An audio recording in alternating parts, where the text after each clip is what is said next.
안세영, 배드민턴협회 진상조사 불응, 갈등의 전말과 향후 전망.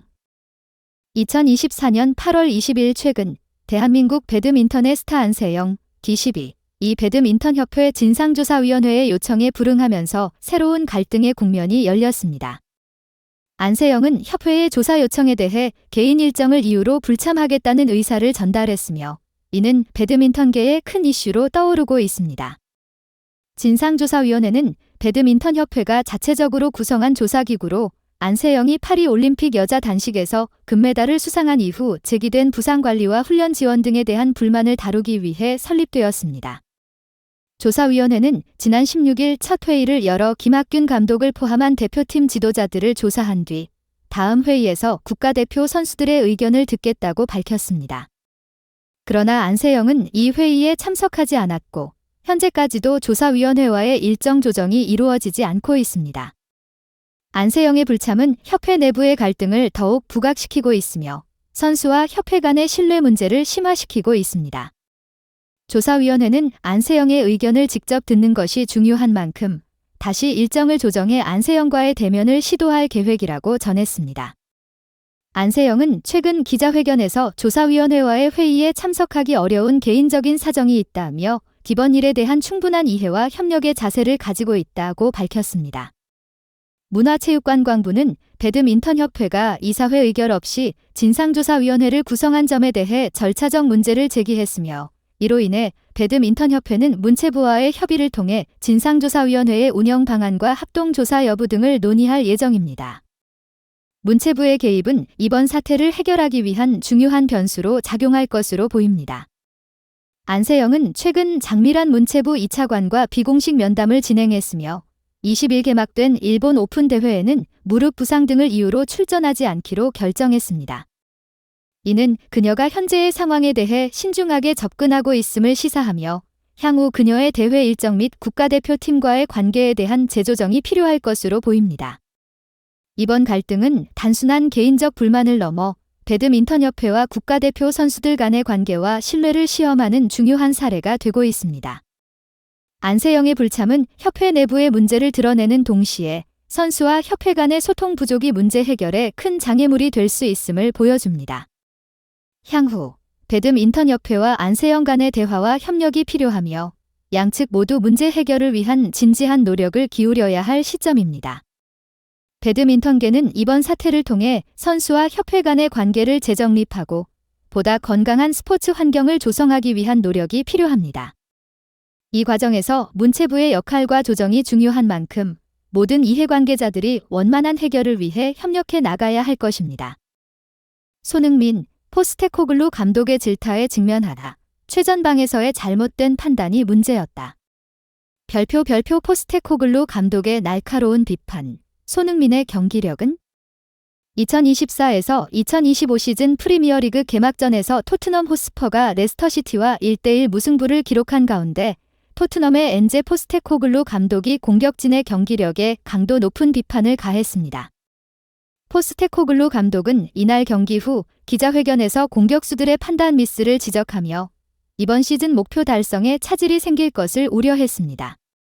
별표 포스테코글루 감독의 비판과 경기 분석.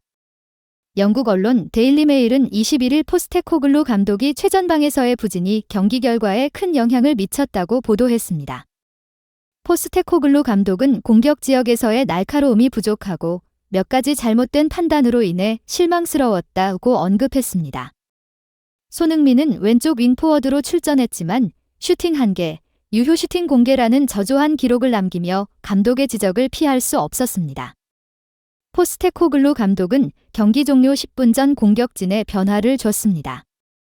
브레넌 존슨과 제임스 매디슨을 교체하고 티모 베르너와 데얀 클루셉스키를 투입했으나 경기를 뒤집기에는 역부족이었습니다. 추가 시간에는 손흥민을 히샬리송으로 교체했지만 결과를 바꾸기에는 한계가 있었습니다. 별표 손흥민의 경기력과 평점. 손흥민은 이번 경기에서 상대 박스 안에서 10회의 터치를 기록했지만 유효 슈팅을 기록하지 못하며 기대에 미치지 못했습니다. 양팀 통틀어 박스 안 터치가 손흥민보다 많았던 선수는 클루셉스키뿐입니다. 손흥민은 기회 창출 1회, 슈팅 1회로 상대 박스에서 많은 활동을 했음에도 불구하고 생산적인 결과를 보여주지 못했습니다. 영국 축구 전문가 제이미 오하라는 손흥민과 센터백 크리스티안 로메로를 패배의 주요 원인으로 지목했습니다. 오하라는 토트넘은 전반전에 승기를 잡을 기회가 있었으나 후반전에 실망스러운 경기력을 보였다며 손흥민과 로메로의 부진이 크다고 분석했습니다. 별표 매체들의 평가와 비판. 영국 매체 풋볼 런던은 손흥민에게 평점 5점을 주며 경기 초반 몇 차례 좋은 크로스를 시도했지만 이후에는 부진했다는 평가를 내렸습니다. 90미닛 퍼 메시지 또한 손흥민의 몇 차례 엉뚱한 터치로 좋은 기회를 무산시켰다고 지적했습니다. 이번 경기에서 포스테코글루 감독의 비판과 손흥민의 경기력 저조는 토트넘의 시즌 목표에 불안 요소로 작용할 것으로 보입니다. 포스테코글루 감독은 결정력을 갖추지 않으면 상위 팀과의 격차를 줄일 수 없다며 향후 개선을 강조했습니다. 토트넘은 다음 경기에서 보다 나은 경기력을 보여줘야 할 시점에 있습니다. 배지환, 2경기 연속 안타 기록.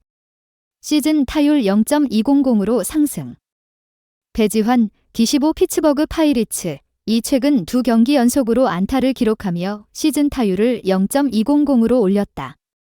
한국 시간으로 8월 20일, 미국 텍사스주 알링턴의 글로브라이프 필드에서 열린 2024 메이저리그 MLB 경기에서 피츠버그 파이리츠가 텍사스 레인저스와 맞붙었다.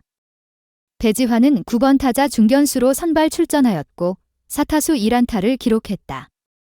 배지환은 전날 시애틀 메리너스와의 경기에서 기록한 안타에 이어 이번 경기에서도 안정적인 타격을 선보였다. 3회 초 0대1로 뒤지고 있던 상황에서 선두타자로 나선 배지환은 텍사스의 한국계 혼혈 선수대인 더닝의 4구째 싱커를 공략해 좌익수 방면으로 단타를 기록했다. 그러나 후속타가 이어지지 않아 배지환은 추가 진루에는 실패했다. 이날 경기에서 배지환은 4회 초 2사주자 없는 상황에서 루킹 삼진을 당하며 아쉬움을 남겼다. 6회 초에는 좌익수 플라이로 물러났고 9회 초에는 1사주자 없는 상황에서 헛스윙 삼진으로 돌아섰다. 전체적으로 배지환의 타격은 안정적이었으나 팀의 승리에 기여할 만한 결정적인 역할을 하지는 못했다. 피츠버그 파이리츠는 이번 경기에서 3대4로 석패했다. 0대4로 뒤지던 4회 초 제러드 트리올로의 좌월 3점 홈런으로 경기를 추격했으나 추가 득점에는 실패하며 결국 패배를 면치 못했다. 이로 인해 피츠버그는 2경기 연속 패배를 기록하며 시즌 성적은 58승 66패로 내려갔고 내셔널리그 중부지구 최하위에 머물고 있다.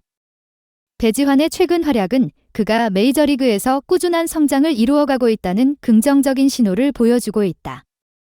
앞으로의 경기에서 배지환이 어떻게 더 나은 성적을 기록할지 기대된다. 배지환의 활약은 그의 꾸준한 노력과 집중력이 돋보이는 순간을 만들어 주었다. 특히 지난 2경기에서 연속으로 안타를 기록한 것은 그가 메이저리그에서 자신감을 얻고 있다는 증거다. 비록 팀은 패배했지만 배지환 개인의 성장은 분명 긍정적인 신호를 보내고 있다. 피츠버그 파이리츠는 현재 시즌에서 어려운 시기를 겪고 있지만 배지환과 같은 젊은 선수들의 활약이 팀에 새로운 활력을 불어넣을 수 있다. 배지환이 계속해서 타격감을 유지하고 팀에 기여할 수 있다면 피츠버그의 향후 성적 향상에 큰 도움이 될 것이다. 앞으로의 경기에서는 배지환이 팀의 승리에 결정적인 역할을 할 수 있기를 기대하며 그의 타격과 수비 모두에서 더 많은 활약을 보여주길 바란다. 팬들과 구단은 배지환의 성장을 지켜보며 그가 메이저리그에서 차별화된 활약을 펼칠 날을 기다리고 있다.